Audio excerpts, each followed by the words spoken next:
It's a trucking, transportation, and lifestyle show like none other. Man, you call this a life? Road Gang Radio is back for another half hour of the best transpo show in the known universe. We come in peace.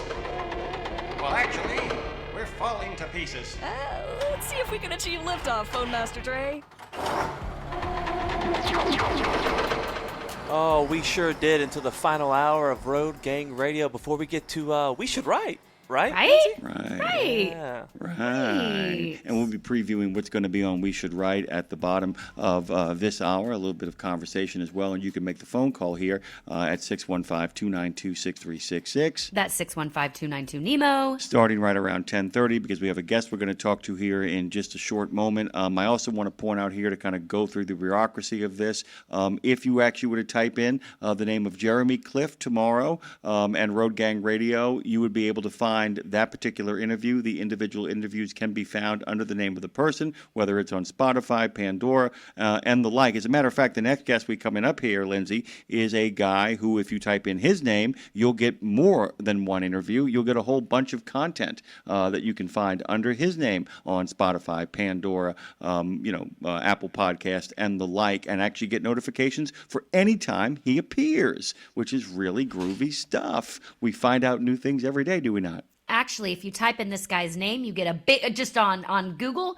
you get a big old smiley face because he makes me happy. How about you, Jim?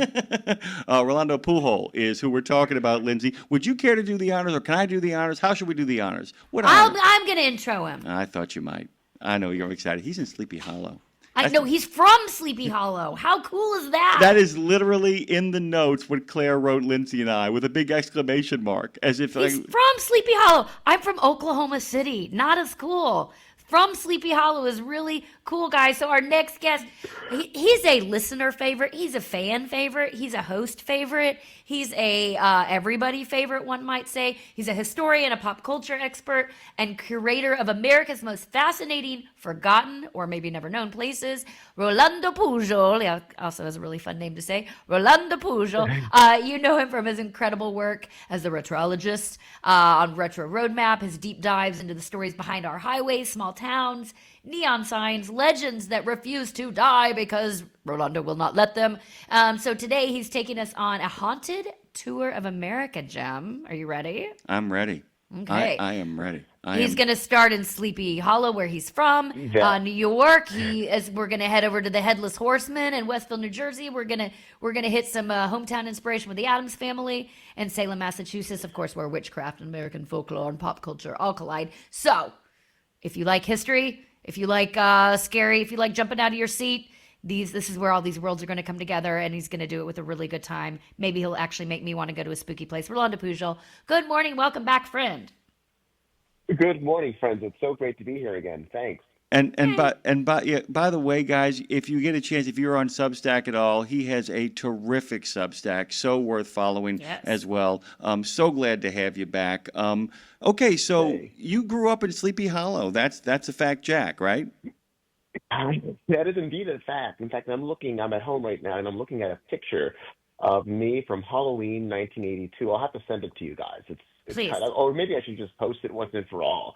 It's my Halloween costume. I was 9 years old, and I asked my parents, I want to be the Headless Horseman. And they're like, okay, that's interesting. Okay, we'll figure something out. And so they put together a costume and created a little Headless Horseman costume for me. And you can see this big dress shirt and these two little eyes, and there's a wire hanger that holds it up over my head, and we got a big suit and a big wide 1970s tie, and I'm holding a pumpkin, and I was a Headless Horseman when I was 9 years old, well before this whole Sleepy Hollow tourism thing was happening, because back then, in 1982, the town was actually called North Cherrytown, and it was more of an industrial town with a big General Motors plant, and the insiders, people who knew the history, knew that this was the setting for the story by Washington Irving of the Headless Horseman, setting upon hapless Ichabod Crane, and all of that kind of lore around that story. But the town itself did not become Sleepy Hollow until it was voted. The name change was voted in late 1996. and then it gradually, and then in recent years, explosively turned into a huge Halloween distraction. It's interesting, by the way. I don't know if you know this, but when we had a weekend show on the previous platform where we just were focused on nothing but kind of lifestyle stuff, every year we had the guy who ran the Headless Horseman Experience would join us on the show. We had the 3 biggest haunted houses in the country, and he would join us. And one of the big things that's over there is that the maintenance of the horses is really at the center of it, making sure that they are healthy and happy and thriving. Because they have it, Lindsay. They will chase you with a horse. They don't really chase you. You have to run. But literally, it's a haunted hayride, and you go by. I'm sure I have to sign a waiver if that's happening. And then somebody comes out. No, you're not on your feet. The horse doesn't just stomp all over you. It doesn't throw a pumpkin at you. It was a good time until I was trampled by a horse. Worth every penny. Oh, no. Yeah, the whole thing went downhill after that, that's for sure. And can we all agree, by the way, it's one of Disney's finest hours? Their recreation, their cartoon version of the Headless Horseman with the Bing Crosby song and narration is actually almost a blow-by-blow recreation of the story. And does not confuse what it is that actually happens at the end of that book with often people actually create a real Headless Horseman. It's crazy good. It is a crazy good story, especially the punchline in it as well, right? I mean, it's a great Halloween story. I try to watch it every year. I mean, it really captured it. And I remember as a kid, that's when I began to sort of make the connection about what a cool place I was growing up in. I'd see this cartoon, and then I'd say to them, hey, we actually live here. How incredibly lucky is that? But, yeah, that is so well done. And funny thing about fiction and the Headless Horseman or movies inspired by the story, not sure if you guys ever saw the 1980 version. It was a TV movie that aired on NBC with Jeff Goldblum, a very young, barely famous Jeff Goldblum. He played Ichabod Crane. And Dick Butkus played Brom Bones. So there you go. Perfect. It's one of the great love stories of all time if you actually pay attention to the subplot. It is one of the most romantic things you ever read. Somebody loves somebody so much that they take drastic measures to make sure they get the hand of the girl they love. People don't realize Ichabod Crane is not a good guy.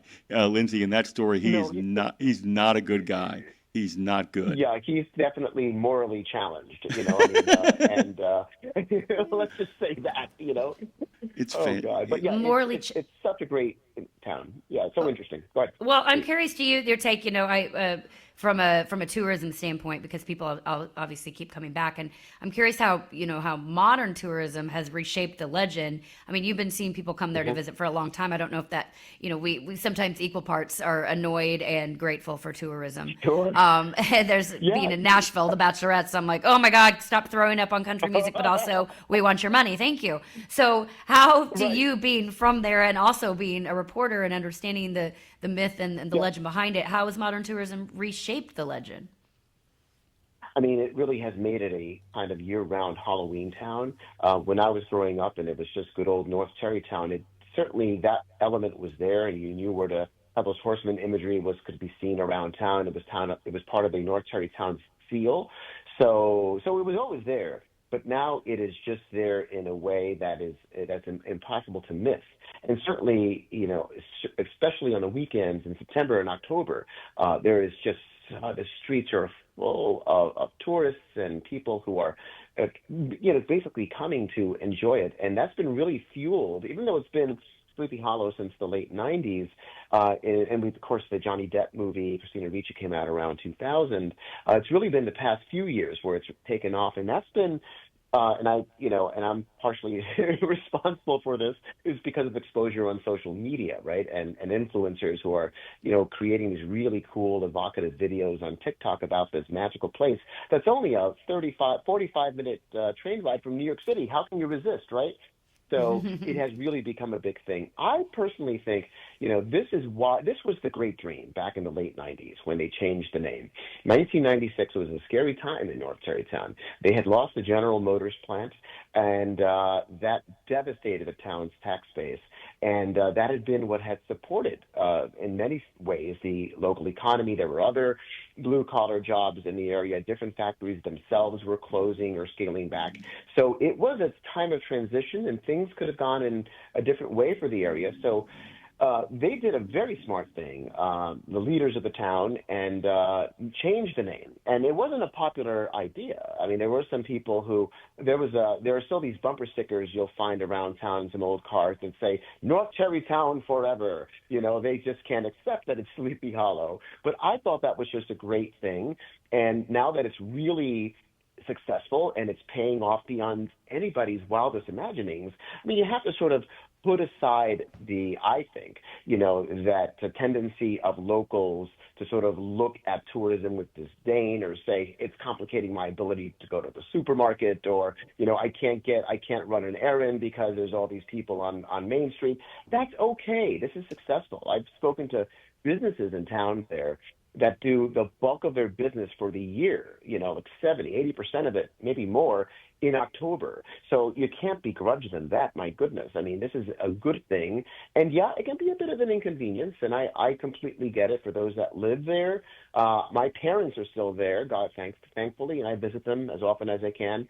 But yeah, I think this is only a good thing for the community, for the economy, and really for everyone who gets to enjoy it. Because how amazing is it that you can actually go to the place where this fascinating story is set and see the places. You can actually follow. I did a write-up on my Substack where you can follow the journey of the Headless Horseman and Ichabod Crane from where that big party happens at Katrina Van Tassel's mansion, right on down what was the old Broadway until his encounter with the Headless Horseman, and then the chase to the bridge in the cemetery. You can still follow that and do that today, and it really gives you chills. And when you're in the cemetery, you can go and visit the Old Dutch Church, which is the oldest church in New York State, and constructed in the 1690s, and of course pay your respects to Washington Irving himself, who died in 1859, and he is there for all eternity,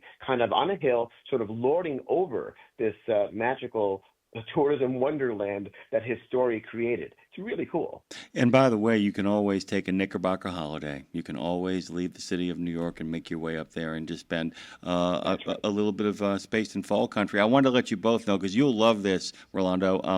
Lindsay will love this too. If you type in Ichabod Crane's Last Feast, there is a woman who actually has a cooking blog. She actually lays out how you can prepare the meal at the Von Tassel house that happens, and it's I mean, when they describe it, Lindsay, it is a fabulous meal. That woman sounds lovely, and also like she has too much time on her hands. Yeah, both things, equal parts. I mean, peach pies, pumpkin pies, apple pie, slices of ham, smoked beef, sweet cakes, crumbling cruller, and the crisp, and it goes on and on and on. And remember, the Dutch invented. I love attending readings of the story in Sleepy Hollow, and when they read that part, I mean, how could you not get hungry? My God, it's so well told. And don't forget, the Dutch invented donuts, which of course is one of the great American staples of all time for our times. Just amazing. The other thing I wanted to ask you about a place like that, being in the middle of a place like that, is that it's important to understand, and a lot of our drivers know this, that sometimes the only other option is a living ghost town. And for anybody who has driven through a living ghost town, as you have, and I have, and Lindsay has, and many of our drivers have, it's a terrible thing to watch that happen. To watch places kind of transform. I'd rather have tourists crawling everywhere than literally have people inhabiting a place with no services. And that does happen sometimes, right? It really does. And so much of that is happening across the country. I mean, there's so much despair out there. These towns that a generation or two ago were thriving and vibrant, and now they're shells as they once were. I mean, they can be evocative and spooky, and not the Halloween sense in their own way. But that's not good for the people who are still there, who haven't given up, who are still hopeful that somehow those towns can be revived. So yes, if a town can find a way to attract an audience and rebuild their economy, even if it disrupts the lives of the locals for 30 days a year, I mean, hey, that's a wonderful thing. Okay, we're going to the spookiest place in America, New Jersey. Have you seen the Chupacabra.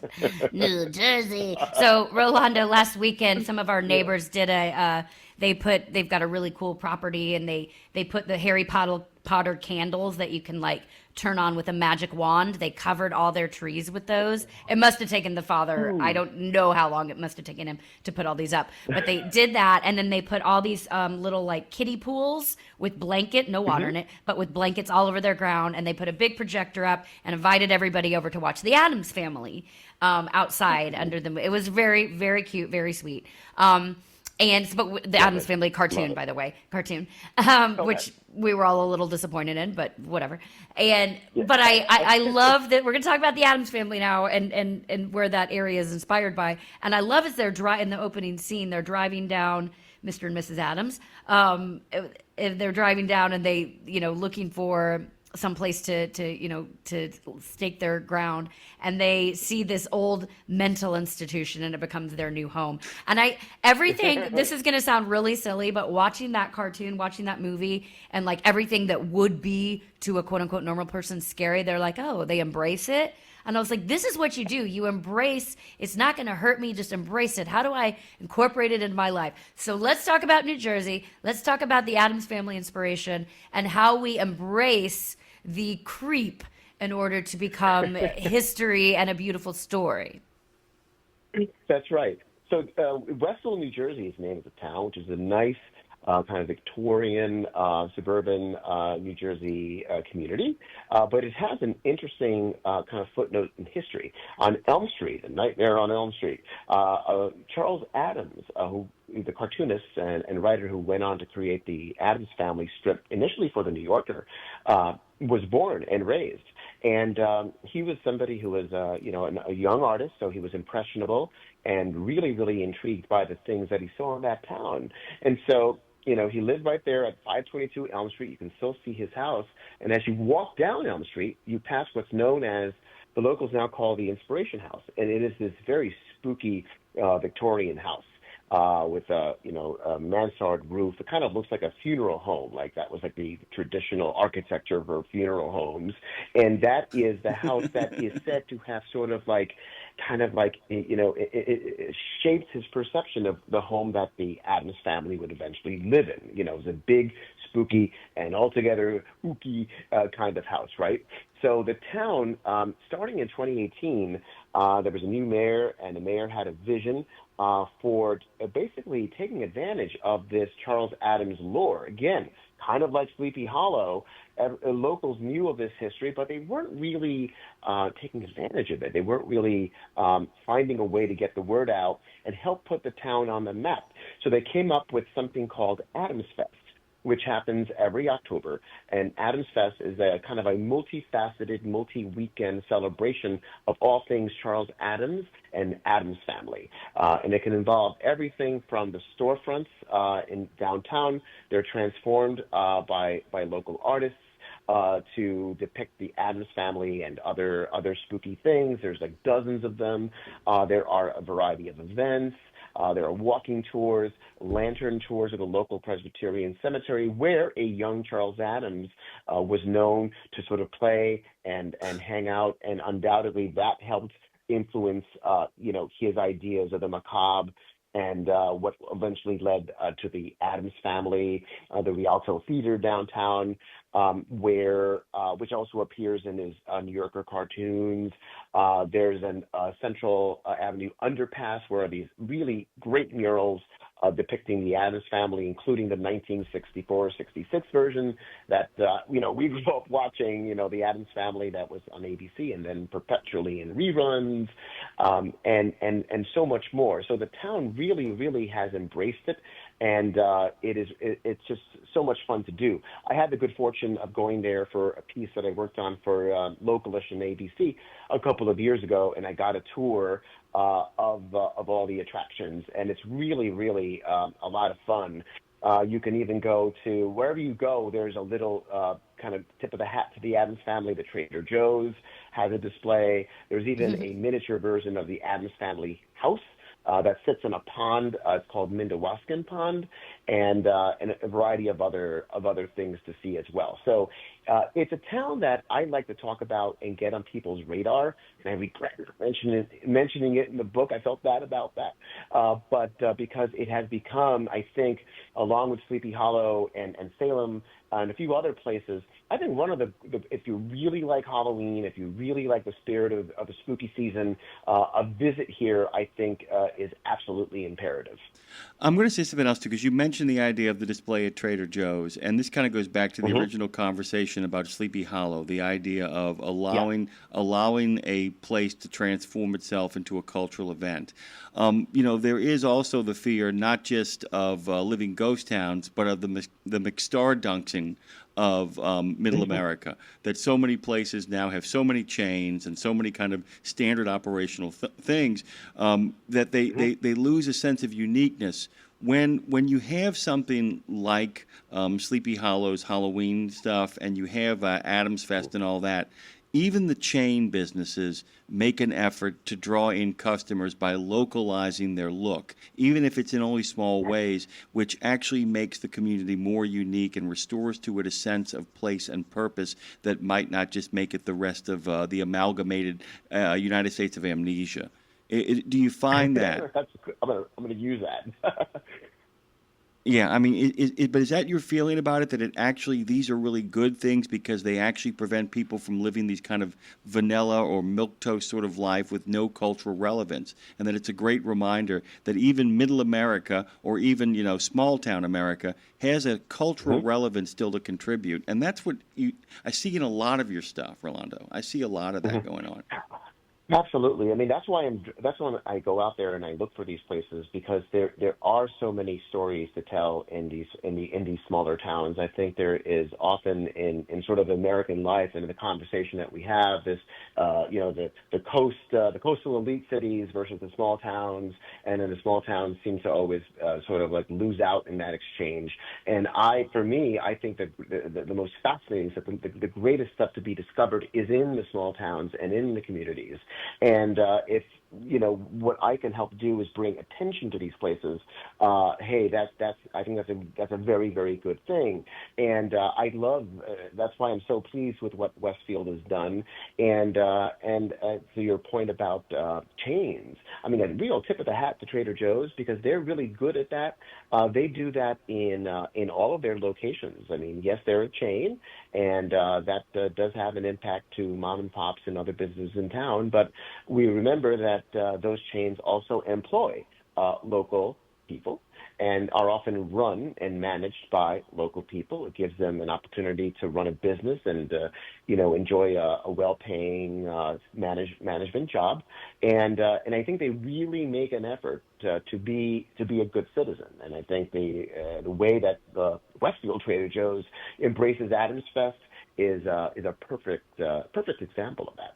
Well said on the chain versus local place, because there's a place for everything. So well said. I agree. Yes. Yeah. Okay. So we want to pivot. We've just got a couple minutes left. So Pivot. let's pivot. Say it again. Pivot. Pivot. To Salem. So a couple weeks ago, 2 weeks ago, I think, we had on somebody from the Salem museum, the Salem Witch Museum over there in Salem, and it was a great conversation. And then we had one of my friends on from California who does call herself a witch. So then we had her perspective of it. But I would love your perspective of it from both a tourism and a male perspective and a researcher perspective, all those things. What about the Bewitched connection you've mentioned before? Why does it still drive tourism and pop culture? Because I'm wondering your opinion, if Salem is a cautionary tale, or has it become something entirely different at this point? Oh, such good questions. A lot to unpack there. I'll give you a funny anecdote about this. My first visit to Salem was back in June of 2005. I was up in that area with some friends in a road trip, and the Bewitched statue had just been installed in town earlier that month by TV Land, that at the time had this great program where they were installing statues around the country. depicting famous characters where the plot lines occurred in those particular cities, right? So here in New York City, we've got Ralph Cramden from The Honeymooners, bus driver outside the Port Authority bus terminal. But up there, they decided to put Samantha Stevens, which is super cool. And we were near the very distinguished Peabody Essex Museum, and I remember I believe an employee or a curator, somebody from that museum came out and saw us me and my friends kind of looking around a little confused.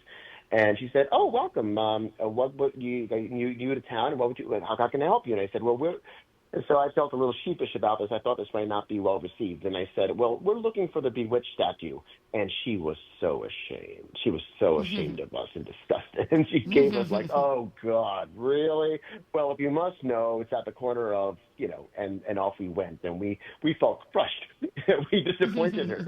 But I thought that experience really encapsulates some of what we were talking about with Sleepy Hollow, the way that some people look at all the tourism around, witchcraft and witches. And I think there is a significant and I think correctly sensitivity to that, given what the witch trials were really about and how, women actually did lose their lives in horrific ways in a grotesque miscarriage of justice. So that is sort of there. And I think you have to acknowledge that there's a sensitivity to that. And I think there's also this sense that perhaps the city, being to some extent a victim of its own success. I don't necessarily buy that. I think the embrace of the witch lore and that history, I think the way to appreciate it is, of course, at one level, at the kitsch value, the fact that it is kind of fun and ridiculous and a bit overwhelming, and it sort of gets you into the spirit of the season. And then at another level, to take it seriously, it's actually, once you get beyond Samantha Stevens and, all the other things in town, to sort of like really get at, why witchcraft is associated with this town and what happened and what are the cautionary lessons from that mania that occurred in the 1690s. What can we learn from that? I think that adds a level of richness. To not simply approach it from the pop culture, this is fun and spooky, but also, embrace the experience as an opportunity to learn something and in your own way to honor the memory of the people who were so terribly hurt during that experience. So I think there is a lot sort of there, and I am absolutely sensitive to those who offer critiques of the entire experience.